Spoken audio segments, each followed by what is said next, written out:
দর্শক, এই মুহূর্তে আছি আমরা সাতরার বিলে। তো সাতরা বিলে দেখতে পাচ্ছেন অনেক ধান, শুধুমাত্র ধান আর ধান। আমাদের এলাকা ধানের এলাকা, এই এলাকার শুধুমাত্র ধানেরই আবাদ হয়। আমার ক্যামেরা যে দূর পর্যন্ত যাচ্ছে দেখতে পাচ্ছেন ধান, শুধুমাত্র ধান আর ধান। তো আমাদের এবার বিলে ঢলানির পানি আসা, কিছু ওই যে তলার জমি কিছু ডুবে গেছে। তবে এই কয়েকদিন খরার কারণে ধানগুলো আবার যাচ্ছে।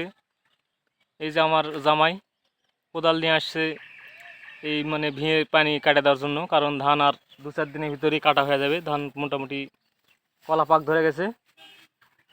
তো ইনশাল্লাহ আল্লাহ ভরসা, যদি দেওয়া আকাশ ভালো থাকে সেই ক্ষেত্রে ধান আমাদের এবারও বিলের ধান সুস্থভাবে বাসায় উঠবে। তো সবাই দোয়া করবেন যাতে আমরা এই বছরও সুস্থভাবে এই বিলের ধান অন্তত বাড়িতে নিয়ে যেতে পারি। সবাই ভালো থাকবেন, সুস্থ থাকবেন, দোয়া করবেন। আল্লাহ হাফেজ, ধন্যবাদ সবাইকে।